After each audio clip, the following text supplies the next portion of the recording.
Good morning students. आज class 8th UP board में हम सिविक्स के तीसरे चैप्टर भारत की व्यवस्थापिका के संबंध में चर्चा करेंगे। तो शुरू करते हैं। व्यवस्थापिका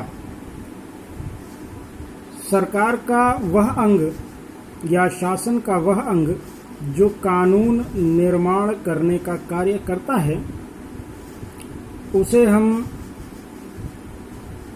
संसद की संज्ञा देते हैं। इसे विधायिका या व्यवस्थापिका भी कहा जाता है।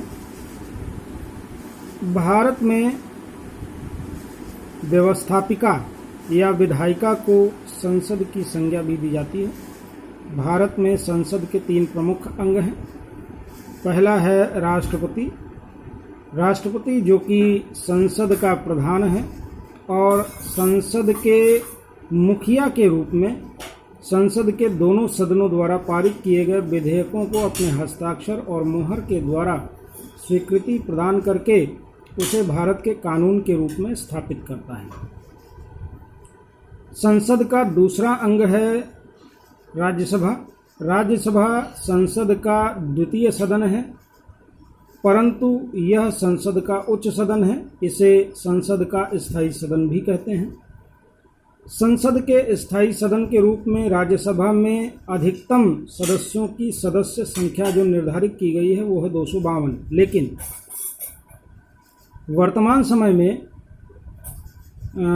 2 स्थान पाकिस्तान अधिकृत कश्मीर के लिए खाली होने के कारण वर्तमान समय में इसकी अधिकतम सदस्य संख्या 250 है। इन 250 सदस्यों में 12 सदस्यों का मनोनयन भारत के राष्ट्रपति के द्वारा किया जाता है और 238 सदस्यों का निर्वाचन अप्रत्यक्ष निर्वाचन प्रणाली के अंतर्गत आनुपातिक प्रतिनिधित्व प्रणाली और एकल संक्रमणीय मत पद्धति के द्वारा किया जाता है। राज्यसभा कभी भी भंग नहीं होती। यह संसद का स्थायी सदन है। इसके प्रत्येक सदस्य का कार्यकाल 6 वर्ष का होता है, अर्थात इसके 1/3 सदस्य हर दूसरे वर्ष स्वयं अवकाश ग्रहण कर लेते हैं और इतने ही सदस्य पुनः चुन करके संसद में आ जाते हैं। इस प्रकार राज्यसभा एक स्थायी सदन के रूप में निरंतर कार्य करती है। अब बात करते हैं राज्यसभा के पदाधिकारियों की। तो राज्यसभा में 2 पदाधिकारी होते हैं, एक सभापति होता है, दूसरा उपसभापति होता है। भारत का उपराष्ट्रपति राज्यसभा का पदेन सभापति होता है, अर्थात जो भारत का उपराष्ट्रपति होगा वही राज्यसभा का पदेन सभापति भी होगा। उपसभापति पद की व्यवस्था इसलिए की गई है कि जब कभी उपराष्ट्रपति कार्यवाहक राष्ट्रपति के रूप में कार्य करता है तो वह राज्यसभा का सभापति नहीं रह जाता। ऐसी स्थिति में राज्यसभा के सभापति की अनुपस्थिति में राज्यसभा का उपसभापति राज्यसभा के कार्यवाहक सभापति के रूप में कार्य करता है। अब बात करते हैं लोकसभा की।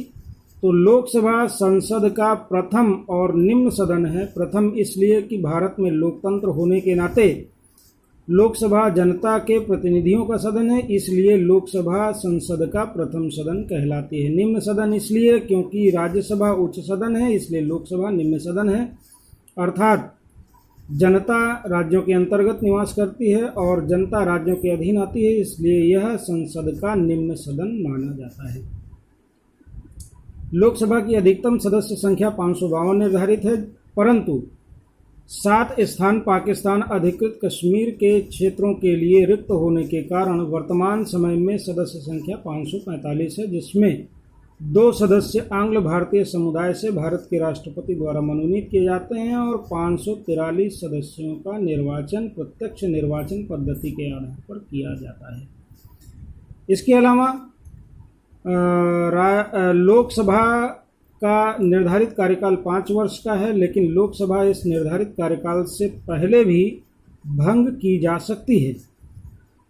बात करते हैं लोकसभा के पदाधिकारियों की। तो लोकसभा में 2 पदाधिकारी होते हैं, लोकसभा अध्यक्ष और लोकसभा उपाध्यक्ष। लोकसभा अध्यक्ष लोकसभा का पीठासीन अधिकारी होता है और लोकसभा का उपाध्यक्ष लोकसभा अध्यक्ष की अनुपस्थिति में कार्यवाहक लोकसभा अध्यक्ष के रूप में उसके पद और कर्तव्यों का निर्वहन करता है। इस प्रकार भारतीय संसद 3 मुख्य विषयों से मिलकर बनती है: राष्ट्रपति, राज्यसभा और लोकसभा।